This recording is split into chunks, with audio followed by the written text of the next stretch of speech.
अस्सलामुअलैकुम everybody, I hope you all are good. So आज मैं आप लोगों के साथ शेयर कर रही हूँ अपनी at home beauty maintenance routine. क्योंकि आजकल सर्दियाँ हैं तो हार्श वेदर के अंदर हमारी स्किन को थोड़ी एक्स्ट्रा पैम्परिंग की ज़रूरत होती है, स्किन को भी और उसके साथ साथ बालों को भी।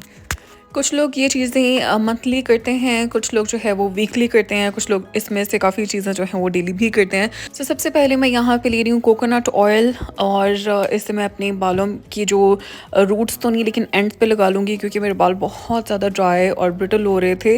तो मैंने सोचा कि मैं अपने बालों की ऑयलिंग कर लेती हूँ। आई वोंट लाई, क्योंकि मैंने कैरेटिन कराया हुआ था, इस वजह से मैं ऑयलिंग बिल्कुल भी नहीं करती। लेकिन क्योंकि कैरेटिन काफ़ी हद तक मेरा वेयर ऑफ हो गया है, इस वजह से अब मैंने सोचा कि मैं चलो बाल जो है ना उनके ऊपर थोड़ा बहुत लाइक ऑयलिंग वगैरह करूँ। तो महीने में एक बार मैंने अपना गोल सेट किया हुआ है कि एटलीस्ट एक मरतबा तो मैंने लाजमी जो है ना बालों पे तेल लाजमी लगाना है और थोड़ा बहुत मसाज भी करूँगी, ताकि मेरे बालों के अंदर जो थोड़ी शाइन और थोड़ी जान आए। और वाकई ही इससे फ़र्क पड़ता है, जब आप ऑयलिंग करते हो उससे वाकई ही फ़र्क पड़ता है।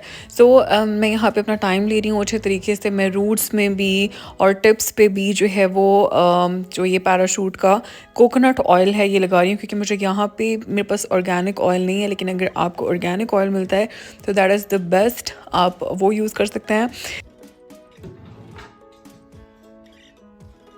ऑयल हो गया है मेरा डन। सो यहाँ पे अब मैं आप लोगों को दिखा रही हूँ कि ये वाला एपिलेटर मैं यूज़ कर रही हूँ, जस्ट बाय फ़िलिप्स। इसके दो जो है वो प्रेशर पॉइंट्स होते हैं, एक इसका स्लो प्रेशर पॉइंट होता है और एक इसका हाई प्रेशर पॉइंट होता है। सो जब आप इसको ऑन करते हो, और ये कॉर्डलेस नहीं है, मैं भी अब इसकी कॉर्ड लगाऊंगी तो फिर ये ऑन होगा। तो बेसिकली ये हेयर रिमूविंग के लिए होता है। अगर आपने क्रीम वगैरह या फिर वैक्स वगैरह यूज़ नहीं करनी है, अगर आप लोग ट्रैवल वगैरह कर रहे हो, तो उसके लिए ये बहुत ज़बरदस्त चीज़ है। इसकी फिनिशिंग वैक्स की तरह से तो नहीं होती, लेकिन ये है कि it gets the job done. बाल जो हैं वो सारे निकल जाते हैं। उसके बाद अगर आप अपनी स्किन को अच्छे तरीके से मॉइस्चराइज कर लो तो ज़बरदस्त रिजल्ट्स मिलते हैं आपको। सो ये बहुत हैंडी है, बार बार आपको वो वैक्स वाली झंझट करने की भी ज़रूरत नहीं है। तो जब से मैं ये यूज़ करना शुरू किया, तब से मैंने वैक्स एक मरतबा भी नहीं की। तो यहाँ पे मैं इसकी कॉर्ड लगा लूँगी और फिर मैंने इसको ऑन किया है। अब इसको मैं आपको दिखाऊंगी कि मैं अपनी बाजुओं पे, आप इसको लाइक बॉडी के किसी भी पार्ट पे आप इसको यूज़ कर सकते हो। So I am going to show you कि मैं अपने बाल किस तरह से रिमूव करती हूँ। It's very easy to use. हाँ, थोड़ी सी जो है वो दर्द ज़रूर होती है, लेकिन ये कि generally it's very easy to use. So महीने में 2 मरतबा जो है वो मैं एपिलेटर यूज़ कर लेती हूँ। यहाँ पे शायद आप लोगों को मेरे बाल नहीं नज़र आ रहे होंगे, क्योंकि मैंने अभी लास्ट वीक ही यूज़ किया था और it's so convenient to use. हाँ, लेकिन इसका एक ड्रॉबैक ये है इन कंपैरिजन विद वैक्स के, एक हफ्ते बाद ही जो है ना बाल उगाते हैं। जब आप वैक्स कराते हो तो एटलीस्ट 15 डेज़ तक तो बाल नहीं आते, लेकिन एपिलेटर से एक हफ्ते बाद ही बाल आ जाते हैं। तो ये कि 15 डेज़ बाद आपको प्रॉपर्ली जो है वो एपिलेटर दोबारा यूज़ करना पड़ता है। और यहाँ पे मैं आपको दिखा रही थी कि आई डोंट नो कि आप देख सकते हो या नहीं, लेकिन इसके ऊपर मेरे बाल लगे हुए हैं, which is very gross, but I wanted to just show you. अच्छा जी, उसके बाद बारी आ जाती है नेल्स की, क्योंकि नेल्स की ग्रोथ जो है ना वो 1 महीने बाद अच्छी खासी हुई होती है। तो यही फुटेजेस मैंने लास्ट वीडियो में आप लोगों के साथ शो किए थे, लेकिन ये है कि यही मेरी रूटीन है। 1 महीने बाद जो है वो मैं इसी तरह नेल अपने काट के और फाइल कर लेती हूँ, छोटे कर लेती हूँ, क्योंकि मुझे छोटे नेल्स जो है ना वो ज़्यादा कन्वीनियंट लगते हैं, ज़्यादा पसंद है। तो वंस इन अ मंथ मैं इनको काटती हूँ और इनको अच्छे तरीके से फाइल कर लेती हूँ। और मेरे नेल्स की ग्रोथ बहुत अच्छी है, तो ये बहुत जल्दी जो है वो बड़े हो जाते हैं। तो फाइल करने के बाद मैं जाऊँगी और हैंड वॉश लूँगी, अच्छे तरीके से अपने हाथों पर लगाऊँगी और कोई 1 आधे मिनट के लिए मैं अच्छे तरीके से अपने हाथों को जो है वो ये हैंड वॉश की मदद से अच्छे तरीके से जो है वो वॉश कर लूँगी। वॉश करने के बाद मैं अपने हाथों को जो है वो मॉइस्चराइज़ भी कर लूँगी। अच्छा, जब से मैं यहाँ पे आई हूँ, क्योंकि पानी भी यहाँ का बड़ा हार्श सा होता है, ये हार्ड वाटर यहाँ पे यानी स्टेन्स भी डालता है। इसके अलावा आपके बालों के ऊपर बहुत हार्ड है, आपकी स्किन के ऊपर बहुत हार्ड है। तो ये कि अपना ख्याल रखना बहुत ज़रूरी है। लेकिन जब से मैं यहाँ पे आई थी मैं अपना ख्याल नहीं रख रही थी। लेकिन ये कि वंस इन अ मंथ अपने लिए टाइम निकालना इज़ वेरी वेरी इंपॉर्टेंट।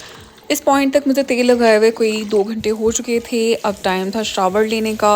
अब यहाँ पे एज़ अ टोल्ड यू कि हार्ड वाटर होता है, यानी आपकी स्किन के ऊपर इट्स वेरी वेरी हार्श। आपकी हाथों की स्किन, आपकी ओवरऑल जो है ना स्किन, वो बहुत ज़्यादा ड्राई हो जाती है। और यहाँ पे मैं आपको दिखा रही हूँ कि मैं ये हर्बल एसेंस का सिलिकॉन फ्री, पैराबेन फ्री और बल्कि इसके अंदर बहुत कम केमिकल्स हैं। तो ये वाला शैम्पू जो है ना वो मैं यूज़ कर रही हूँ। इसके अलावा मैं कंडीशनर जो है वो ट्रेस्मे का ये वाला यूज़ कर रही हूँ। इसके अंदर भी सिलिकॉन्स नहीं है और पैराबेन्स वगैरह कुछ भी नहीं है, इसमें केमिकल्स कम से कम है। तो मैं ग्रोसरी शॉपिंग जब जाती हूँ तो मेरी कोशिश होती है कि मैं चीज़ वो लेके आऊँ जिसके अंदर केमिकल्स जो है वो कम से कम हो। सो शावर हो गया है डन। अब शावर के बाद ही जो है ना वो मैं अपनी एक छोटी सी स्किन केयर रूटीन कर लूँगी। अब मुझे पता है कि ये वाले वो ब्रांड्स हैं जो मैं आपको शो कर रही हूँ, सेरावे हो गया, द बॉडी शॉप हो गया, जिसको हम बॉयकॉट कर रहे हैं। लेकिन गाइस मैं ऑलरेडी इसमें इन्वेस्ट कर चुकी थी। ये कोई 6 महीने पहले मैंने चीज़ें ली थी। तो ऑब्वियसली ये जो चीज़ें मेरे पास पड़ी हुई हैं मैं वो फेंकूँगी तो नहीं, क्योंकि मुझे अपने पैसे ज़ाया नहीं करने। लेकिन यह है कि अब अगर आपने इन्वेस्ट करना है तो वो आप बहुत माइंडफुली करें। एंड फर्दर मैं इसको जो है वो बिल्कुल भी इन्वेस्ट नहीं करूँगी इंशाल्लाह, क्योंकि शावर मैंने गर्म पानी से लिया है तो उस दौरान आपके पोर्स जो है वो खुल जाते हैं। तो ये परफेक्ट टाइम होता है अगर आपने एक्सफोलिएशन करनी है या क्लेंजिंग करनी है। तो कुछ लोग जो है वो शावर के दौरान भी कर लेते हैं, लेकिन यह है कि मैं अक्सर जो है वो शावर के बाद जो है वो थोड़ी सी स्किन केयर कर लेती हूँ। तो यहाँ पे ये टी ट्री क्लेंजर है जो कि एक्नी प्रोन स्किन के लिए बहुत अच्छा है। तो क्योंकि मुझे आजकल थोड़े बहुत पिंपल्स हो रहे थे तो मैंने सोचा कि मैं ये वाला यूज़ कर लेती हूँ। इसको भी मैं अच्छे तरीके से अपने फेस पे लगाऊंगी और फिर इसको 1 आधे मिनट मसाज करने के बाद मैं इसको वॉश ऑफ कर दूँगी। उसके बाद बॉडी शॉप की ही टी ट्री रेंज में ये स्क्विकी क्लेंजर आता है जो 3 in 1 है। इसके अंदर छोटे छोटे ग्रैन्यूल्स होते हैं। ये बिल्कुल भी स्किन के ऊपर हार्श नहीं होता, लेकिन ये एक्नी प्रोन स्किन के लिए बहुत अच्छा है, सूदिंग है। तो अब मैं ये नहीं कह रही कि आप लोग जो है वो जाके ये ख़रीद लें, आप बिल्कुल वही करें जो आपकी कॉन्शियस को सूट करता है। तो यहाँ पे मैं अच्छे तरीके से मसाज कर लूँगी और उसके बाद मैं वॉश ऑफ कर लूँगी इस क्लेंजर को भी। तो इसके बाद जो है ना स्किन बहुत सॉफ्ट और सपल हुई होती है। इसके बाद अक्सर जो है वो मैं केमिकल एक्सफोलिएंट भी लगा लेती हूँ, लेकिन आज मैंने नहीं यूज़ किया। सो अपनी स्किन को पैड ड्राई करूँगी मैं टिश्यू के साथ और उसके बाद इसको मैं अच्छे तरीके से मॉइस्चराइज़ कर लूँगी। यही मॉइस्चराइज़र जो मैं पिछले 6 महीने से यूज़ कर रही हूँ, ये बहुत बड़ा जार मैंने इसमें इन्वेस्ट कर लिया था।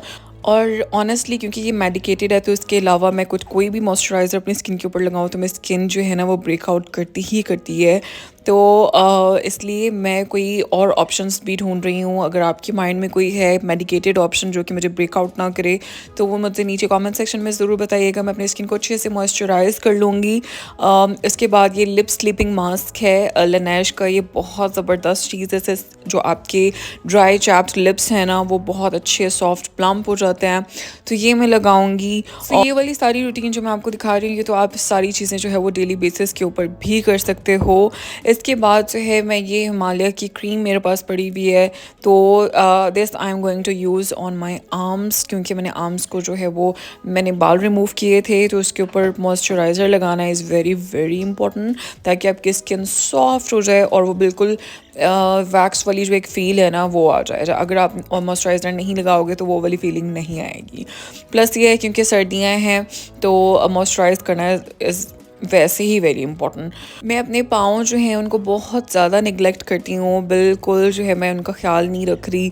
तो बिल्कुल बेचारे जो है ना हील्स मेरी क्रैक हुई हुई हैं। तो मैं दोनों का मिक्सचर, कभी मैं पेट्रोलियम जेली लगाती हूँ, कभी ये मैं वेज़लिन की फुट क्रीम है ये मैं लगा लेती हूँ अपने पाँव के नीचे। लेकिन जनरली जो है वो मैंने क्योंकि ख्याल नहीं रखा अपने पाँव का, तो मेरी जो डेड स्किन है ना वो बहुत ज़्यादा इकट्ठी हुई हुई है। सो इसके लिए भी जो है वो मैं कोई रेमेडीज़ करूँगी और जो भी करूँगी मैं आप लोगों के साथ भी शेयर करूँगी। लेकिन ये कि अभी के लिए जो है मैं फुट क्रीम लगा रही हूँ और फिर फुट क्रीम लगा के बहुत सारे लोग जो हैं वो सॉक्स भी पहन लेते हैं। सो अगर आप चाहते हो कि आपको मैक्सिमम इफेक्ट आए तो आप उस ऊपर से जो है वो सॉक्स भी पहन सकते हो। तो अच्छे से मैं इसको मसाजन कर लूँगी और अपना टाइम लूँगी। इनमें से कोई भी वो चीज़ नहीं है जिसके ऊपर आपको बहुत ज़्यादा पैसे लगाने की ज़रूरत है, बिकॉज आई थिंक क्लेंसर्स, मॉइस्चराइज़र्स और वैसलीन वगैरह हर किसी के घर पे पड़ी होती है, बट ये है कि हम लोग यूज़ करना भूल जाते हैं।